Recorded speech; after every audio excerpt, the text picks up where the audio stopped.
할렐루야. 네, 신년 특세 넷째 날 올라오신 여러분을 사랑하고 축복합니다. 또 한 해를 기도로 시작하시는 여러분들 위해 올 한 해도 처음부터 끝날까지 하나님께서 은혜 주시기를 간절히 소망합니다. 한 주간 가운데 아마 오늘이 가장 피곤하고 힘들지 않을까 이런 생각을 해보게 됩니다. 이제 넷째 날이고 내일 마지막 날이니까 마지막 날은 꼭 나가야 되겠다 이런 생각도 하지만 또 어제 또 수요 예배가 있어서 수요 예배 오신 분들은 더 아마 늦게 또 끝나고 또 피곤하실 것입니다. 조금만 힘을 내셔서 또 내일까지 또 완주하시기를 간절히 소망합니다. 이번 특세는 한 해를 시작하면서 어떻게 살 것인가 라는 주제를 가지고 말씀을 나누고 있습니다. 오늘 넷째 날 설교는 우리의 삶에 있어서 우리의 그 일련의 삶, 아니 우리의 삶에 있어서 정말 빼놓을 수 없는 일터를 생각을 하려고 합니다. 사실은 일터에 대한 하나님의 은혜가 없이는 또 일터와는 우리는 무관하지 않기 때문에 일터는 꼭 한 번은 다뤄야 된다라고 생각이 되었습니다. 그래서 하나님의 함께 하심을 보여주며 살아야 합니다라는 주제이고요. 제목이고 부제는 가정과 일터에서의 삶입니다. 사실 우리 성도들은 이렇게 교회에 나와서 보내는 시간도 있지만 일반적으로 가장 많은 시간을 보내는 곳은 이 가정과 일터라고 생각합니다. 그러니까 우리 성도님들이 지내는 가정과 일터에서의 삶은 대단히 중요하고 또 많은 영역을 차지하기 때문에 더욱더 효과적일 수 있는 곳이 바로 가정과 일터인 것이죠. 우리 한국은 참 일을 잘하는, 한국 사람들은 일을 잘할 뿐만 아니라 또 일을 많이 하는 나라로 유명합니다. 법정 근로 시간이 최대 52시간이 되었지만 OECD 국가 중에 연평균 노동 시간이 항상 상위권에 있다고 합니다. 2020년 기준으로 1년에 1908시간을 일했다고 합니다. 이는 OECD 국가 가운데 3위에 해당하는 순위이고요. 그리고 참 성실하다고 말하는 일본 사람들보다도, 일을 좋아하는 일본 사람들보다도 380시간이 많고요. 독일 사람들보다도 576시간이나 더 많다고 합니다. 그래서 그런지 우리 한국 사람들은 일을 많이 하다 보니까 어떤 선입견, 어떤 생각이 좀 지배하는 것 같냐면 일에 대한 부정적인 시각들이 좀 있는 것 같아요. 일은 힘들고 일은 나쁘고 이런 생각들이 많은 것 같습니다. 그래서 우리 젊은이들도 보면 일을 많이 하는 걸 싫어하고 효과적으로 일하는 것은 좋지만 일을 싫어하고 빨리 좀 잘 되고 싶어하는 이런 욕심들이 많은 것 같습니다. 그러나 우리 한번 성경을 한번 돌아보죠. 그리고 우리를 만드신 또 일하게 하신 하나님을 한번 돌아보기를 원합니다. 우리가 믿는 하나님은 일하시는 하나님이십니다. 창세기에 보면 하나님께서 천지를 창조하셨습니다. 이게 하나님의 일이셨습니다. 6일 동안 일하시고 하루를 쉬셨습니다. 쉬는 날보다 일하는 시간이 훨씬 많았습니다. 천지와 만물을 만드시고 기뻐하셨고, 그리고 마지막에 클라이막스인 우리 인간을 만드시고 보시기에 심히 좋았고 또 기뻐하셨습니다. 결국 하나님은 일하기를 좋아하시고 기뻐하시는 분이십니다. 그러니까 하나님은 일을 좋아하세요. 그래서 일을 행하는 여호와 이렇게 말을 하고 있죠. 결국 일하는 것은 저주가 아니라 하나님을 닮는 것입니다. 일하는 것은 저주가 아닙니다. 하나님을 닮아가는 것입니다. 우리가 일을 하는 것은 가난해서 하는 것도 아니고 단순히 먹고 살기 위해서 일하는 것도 아닙니다. 결국엔 우리가 하나님을 닮기 위해서 닮아가는 것이 일인 것이죠. 여러분, 우리가 어떤 가난해서 일을 하기도 하고 원하는 것을 성취하기 위해서 일을 하기도 합니다. 그래서 내가 좀 쉬어야지 하지만 사람이라는 존재는 하나님께서 일하도록 만드셨습니다. 그래서 일하지 않고 무조건 쉬는 존재로 살아갈 수가 없는 존재가 인간입니다. 다른 동물들은 일하지 않고도 살 수 있습니다. 그러나 사람이 사람 되고 그 사람이 사람 되는 의의는, 그리고 그 보람은 일하는 데 있는 것입니다. 그래서 일은 우리가 소중하게 생각하고 가치 있게 생각하고 또 하나님이 기뻐하시는 것이고 하나님을 닮아가는 것입니다. 예수님도 요한복음 5장 17절에서 이렇게 말씀하시는 걸 봅니다. 예수께서 이르시되 내 아버지께서 일하시니 나도 일한다 라고 말씀하십니다. 예수님도 하나님을 닮으셔서 일하는 것을 기뻐하셨습니다. 우리가 먼저 제가 여러분들에게 부탁드리고 싶은 것은 일에 대한 부정적인 생각을 버리자는 겁니다. 일은 무조건 나쁜 게 아닙니다. 일은 저주가 아니라 축복입니다. 할렐루야. 일은 저주가 아닙니다. 축복입니다. 여러분들이 일하는 거 힘들 때도 있죠. 그러나 여러분들이 그 일에 기쁨을 누리고 또 재미를 붙이고 또 그 일로 인해서 성취감을 느끼고 또 많은 일을 하지 않습니까? 그 일은 축복입니다. 요즘 아이들에게 장래 희망이 뭐냐고 물으면 서장훈처럼 건물주가 되는 거랍니다. 그렇게 대답하는 아이들이 많이 있대요. 그 아이들에게 꿈을 얘기하면 돈을 많이 버는 것이다. 고3 학생들에게 설문조사를 했는데 5억 원을 줄 테니까 감옥에 가겠느냐 이렇게 물었더니 절반 이상이 감옥에 가겠다 이렇게 정말 대답을 했다고 그래요. 우리나라 한국 학생들에게. 일하지 않고 쉽게 돈 벌고 싶다는 생각이 많은 것이죠. 그러나 성경은 일하지 않고 사는 것을 최고의 가치로 여기지 않습니다. 배창이처럼 일하지 않고 놀고 먹고 이렇게 하는 것을 최고의 인생의 가치로 말씀하지 않습니다. 그래서 데살로니가 전서에서는 일하지 않는 자는 먹지도 않게 하라 이렇게 얘기했죠. 사실은 그런데 데살로니가 교회 성도들에게는 특별한 사정이 있었습니다. 그것은 임박한 예수님의 재림 때문이었죠. 예수님의 임박한 재림이 임박했다고 해서 일도 안 하고 학교도 가지 않고 그런 식이 돼버린 거예요. 나태한 삶을 사니까 바울이 그렇게까지 얘기했던 것이죠.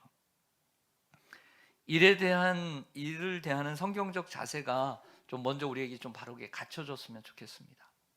그리고 일과 함께 일을 대하는 자세뿐만 아니라 이 세상을 대하는 자세도 좀 성경적 자세를 가질 필요가 있다.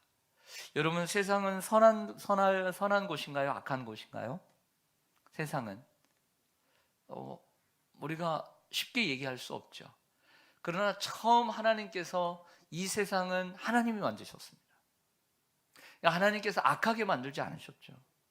그럼 세상을 왜 만드셨을까요? 우리 인간에게 주시기 위해서 만든 목적이 있습니다. 그래서 창세기 1장 28절에 사람을 만드신 후에 이 말씀을 하십니다.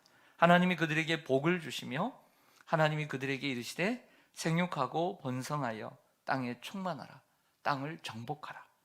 바다의 물고기와 하늘의 새와 땅에 움직이는 모든 생물을 다스리라 하시니라.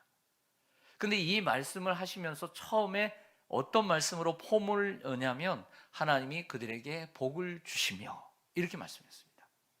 그러니까 세상은 복된 곳입니다. 또 이 세상은 우리 성도들에게 사람들에게 복으로 주신 곳이지 저주로 주신 것이 아닙니다. 세상은 나쁜 곳만은 아닙니다. 세상은 복된 곳이고 하나님이 우리에게 주신 축복의 땅입니다. 할렐루야. 그리고 그렇게 만들어 가야 합니다. 이 본문 속에서는 5개의 명령형 동사가 나타납니다. 잘 아시는 대로 생육하고 번성하고 충만하고 정복하고 다스리라. 이 많은 동사가 나타나는 것을 보게 됩니다. 생육하고 번성하고 충만하고 다스리고 또 정복하고, 한마디로 이 말은 뭐냐면 일하라는 것입니다. 일하라. 세상에 나가서 일하라는 것이죠. 하나님께서 복을 주시며 일하라. 이것이 결국에는 창세기 1장 28절의 요약입니다. 부도덕한 일이나 불법적인 일 외에는 모두 다 거룩한 행위입니다.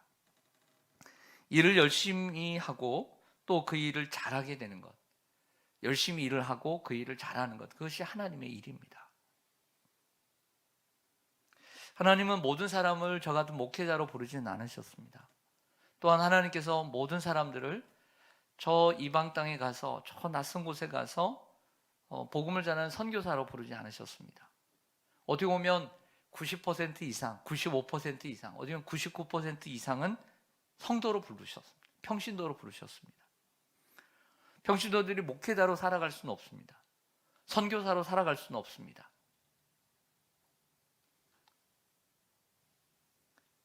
하나님은 대부분의 성도들을 일터라는 곳으로 부르셨습니다.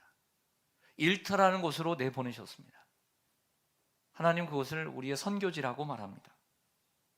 목회자는 하나님의 은혜가 너무 감사해서 제가 생각할 때는 목회자는 처음 예수를 믿을 때 좀 이렇게 일반 사람들보다 받은 그 은혜의 감동이 좀 많은 사람들이 목회자가 되는 경우들이 좀 많아요. 그래서 목회자가 되죠. 또 선교사도 주님의 부르심이 있어서 선교지로 이렇게 나가게 됩니다. 마찬가지로 우리 평신도들도 하나님의 은혜를 받은 사람으로서 어디에다가 그 은혜를 갚을까요? 세상에 갚는 겁니다.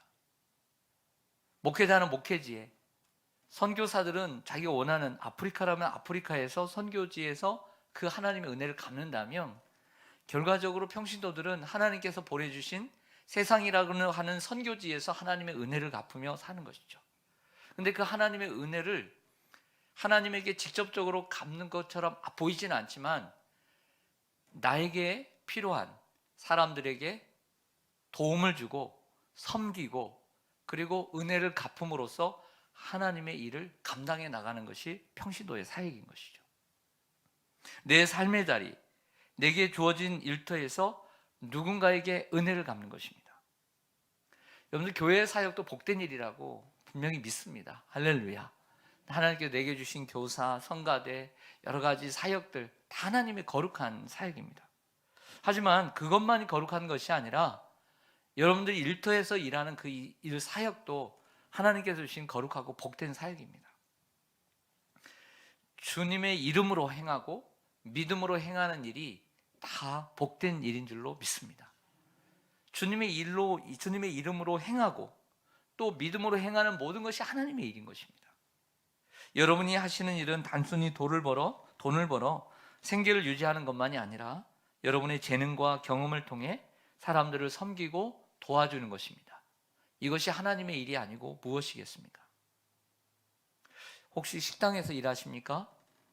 사람들의 배를 채우고 또 맛있게 요리해주는 귀한 일입니다.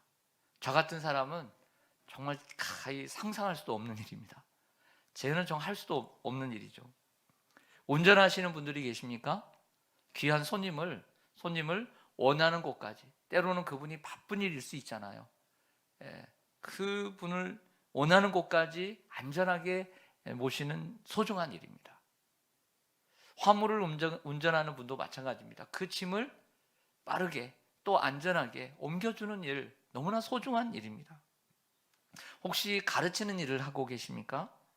누군가에게 기술을 전수하고요, 먼저 배워서 기술을 전수하고 가르치는 일은 혹시 모를 그 상대방의 재능을 발견시켜주고 또 키워주는 소중한 일입니다. 혹시 누군가를, 어려운 분들을 돌보는 일을 하고 계십니까? 장애인과 어르신들을 돌봐주는 일은 사실은 가족도 할 수 없는 소중한 일입니다. 가족이 할 수 없어서 맡기는 것이죠. 누군가에게 집을 소개하고 계십니까? 필요로 하는 사람에게 편안한 방과 또 안식처가 되어주는 집을 소개시켜주는 귀한 일을 하고 계시는 것이죠. 누군가를 상담하고 계십니까? 누군가의 고민과 아픔을 들어주고 해결해 주는 것은 여러분들의 소중한 특권이자 재능입니다. 건축 일을 하십니까? 남의 집이나 가게를 아름답게 꾸며주는 귀한 일입니다. 아무나 할 수 있는 일이 아닙니다. 오늘 본문의 이야기를 잠깐 하려고 합니다. 요셉은 설명을 안 해도 너무나 유명해서 또 이렇게 하는 것이 쑥스러울 정도로, 또 여러분들 너무나 잘 아는 얘기지만 그래도 하겠습니다. 어린 10대에 형들에게 미움을 받아서 팔렸습니다. 아라비아 상인들에게. 그 애굽에 갔는데 우연히 간 것 같지만 하나님께서 누구의 집에 보내시냐면 애굽의 바로 왕의 친위 대장 보디발의 집에 보내셨습니다. 그런데 하나님께서 오늘 본문을 보시면 요셉과 함께 하심으로 그가 형통한 자가 되었다고 했습니다. 또 하나님은 요셉에게 복을 주어 형통하게 하였고 주인에게 은혜를 입게 하였다고 했습니다. 하나님이 하셨습니다. 그리고 보디발은 여호와께서 요셉과 함께 하심을 보았습니다. 누구에게요? 한낱 노예에게. 하나님은 요셉이 보디발의 집에서 일하는 것을 결과적으로 뭐 했다는 겁니까? 기뻐하셨다는 거죠. 하나님께서 요셉이 그 보디발의 집에서 열심히 일하는 것을 하나님 기뻐하셨다는 거예요. 그래서 하나님께서 은혜를 주신 거예요. 또한 열심히 일하는 것을 기뻐하셨습니다. 성실하게 일하는 것도 기뻐하셨고요. 속이지 않고, 주인 속이지 않고 눈가림만 하지 않고 일하는 걸 기뻐하셨고요. 그리고 인정받는 것을 기뻐하셨습니다. 오늘 본문을 사실은 자세히 읽어보면 한 10여 년 동안 10년 넘게 일했던 것 같아요.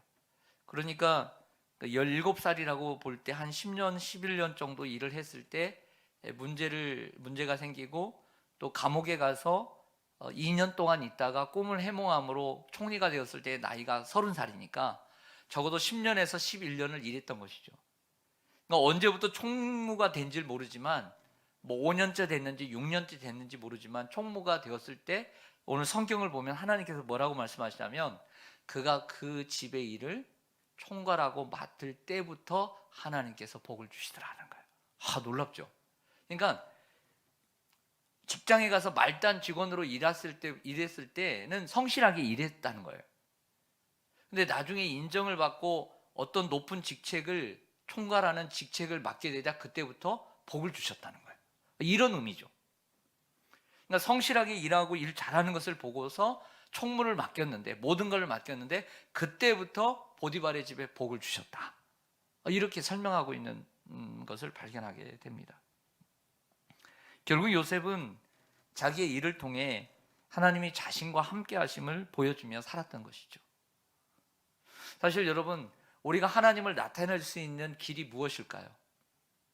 우리가 하나님을 보여주고 하나님이 살아계심을 보여줄 수 있는 길,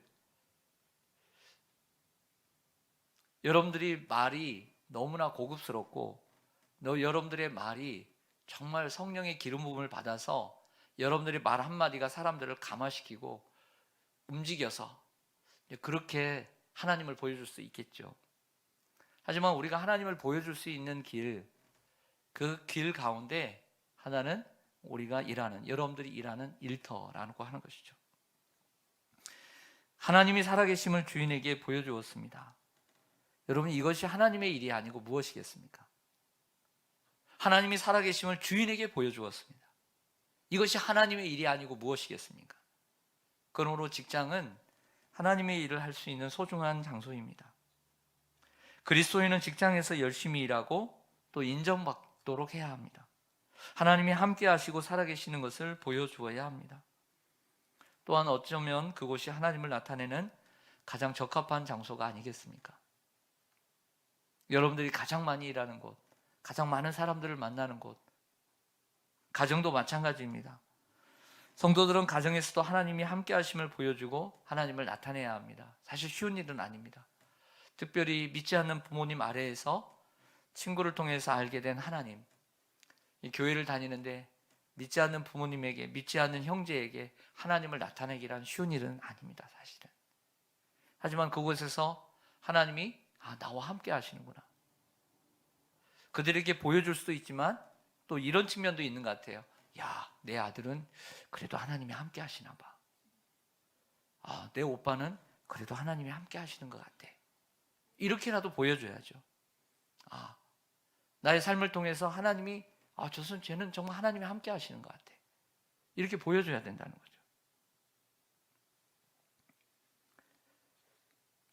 이야기 하나 하고 마치겠습니다. 약 100여 년 전에 조선시대 말에 승동교회가 세워졌습니다. 우리 이 합동 측과 통합 측이 나눠졌던 것은 1959년 WCC라고 하는 세계 교회 협의회 문제로 갈라지게 되었습니다. 1901년 세워진 평양신학교가 출발이고 같이 내려오다가 결국에는 이 고신 측은 어떻게 신사참배를 하느냐, 1938년에. 그래서 우리는 신사참배를 하지 않았다. 그렇게 해서 생겨난 교단이 고신 측이라면, 큰 이 합동과 합동은 우리는 이러한 세계교회협의회, 성경에 반하는 이러한 주장을 하는 이곳에 우리는 가담할 수 없다 해서 그런 목사님들이 모여서 우리 합동측이 되었고요. 그건 큰 문제는 아니다, 그렇게까지. 그래서 통합측이 되었습니다.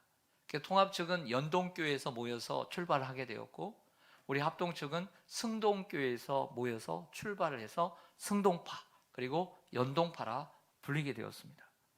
바로 그 승동교회를 얘기합니다. 승동교회는 100여 년 전에 백정과 양반이 함께 교제하며 예배드리던 첫 번째 교회로도 유명합니다. 그 교회 역대 목사님 가운데 이재형 목사님이 있습니다. 이분은 이씨조선의 왕손이었습니다. 우리 그 아들이 그런 얘기를 하더라고요. 제가 이제 집성촌에서 살았다고 하니까 공부를 좀 했는지 대부분 집성촌은 양반이 아닐 가능성이 많다고 그러더라고요. 그래서 조금 기분이 나빴어요. 그러면 대부분의 정말 조선시대는 양반보다 양반이 아닌 사람들이 훨씬 더 많았거든요. 그러면 제가 물었죠. 이 씨는 그러면 대부분 그러면 양반이야. 그러니까 대부분 양반일 가능성이 많대요. 이 씨는. 여러분들 이 씨가 있으면 좋아하시길 바랍니다. 이 씨 조선의 왕손이었는데 어수선한 시대에 그 왕손으로 살면서 되는 대로 살아가는 방랑 생활을 했습니다. 그런데 가을만 되면 이 충주 선산에 가서 성묘를 하곤 했는데 어느 해 우연한 기회로 엄귀현이라는 마부와 동행하게 되었습니다. 신앙이 독실했던 이 마부는 극진히 이 이재영 대감을 대접했고 모셨고 그러면서 대담하게 왕손을 전도하기로 결심을 합니다. 그래서 함께 가다가 이렇게 얘기합니다. 날이 황송하오나 오늘부터 예수를 믿으소서라고 전도를 했습니다. 그래서 처음에는 마부의 이 건방진 태도가 괘씸하기도 하고 또 예수를 믿는 그 꼴이 마부밖에 되지 않으니까 놀리려고 이렇게 조롱했다고 합니다. 야 이놈아, 예수를 믿으면 마부 신세를 면하기라도 한단 말이냐? 하고 이렇게 조롱했습니다. 그러자 마부는 이렇게 대답을 했다고 합니다. 날이 예수를 믿는 돈은 그런 데 있는 것이 아닙니다. 마부가 예수를 믿으면 마부의 일을 더 잘하게 되는 것입니다. 이렇게 대답했다고 해요. 그 말에 감동을 받았대요. 예수를 믿으면 왕족이 되는 것이 아니라 예수를 믿으면 마부의 일을 더 잘하게 되는 것이다. 결국 이재영 대감은 마부의 전도로 예수를 믿게 된 첫 번째 왕족이 되었을 뿐만 아니라 승동교회의 목사가 되었습니다. 예수님을 믿게 된 후 자신에게 예수님을 전했던 이 마부를 교회에서 만나게 됐다고 합니다. 같은 이제 성도로 이제 만나게 되었다고 합니다. 근데 이 왕손, 이 주인이 뒤에 와서 꽉 안더래요. 꽉 안면서 형님 이렇게 부르더래요. 너무 깜짝 놀라가지고 아니 무슨 말씀입니까? 이렇게 했더니 이재영 대감이 이렇게 얘기합니다. 예수 안에서는 다 가족이라 하지 않습니까? 형님. 그러면서 계속해서 형님으로 깍듯이 모셨다는 우리 한국교회의 너무나 귀한 이야기가 내려오고 있습니다. 사랑하는 성도 여러분, 한 해를 시작하면서 우리가 뗄래야 뗄 수 없는 것은 우리의 일터가 아니겠습니까? 하나님은 일하기를 좋아하시고 기뻐하시는 분이십니다. 일에 대한 부정적인 생각을 좀 한꺼풀 벗기시기를 바랍니다. 일은 소중한 일이며 가치 있는 일이며 하나님을 닮아가는 소중한 일입니다. 일하는 것은 저주가 아닙니다. 축복입니다. 일은 거룩한 행위이고 여러분들이 일을 함으로써 누군가를 돕고 누군가를 섬기는 소중한 일입니다. 우리는 성실하고 또 열심히 일해서 일하는 것을 요셉처럼 하나님을 나타내는 곳, 하나님의 은혜가 임하는 곳으로 만들어 가야 될 줄로 믿습니다. 저는 여러분들이 일하는 곳을 축복합니다. 그리고 여러분들이 일하는 것, 어떤 일이든 무슨 일을 하시든 너무 저도 소중하게 생각하고 정말 축복합니다. 여러분이 하시는 일 정말 잘 되기를 축복합니다. 하나님도 여러분들이 하시는 일을 소중히 여기시고 여러분들을 또 하나님께서 여러분들이 하신 일을 복 주실 줄로 믿습니다. 하나님이 여러분과 함께 하셔서 여러분의 일터가 올 한 해도 복되고 형통하시기를 주님의 이름으로 축원합니다. 아멘. 기도하겠습니다.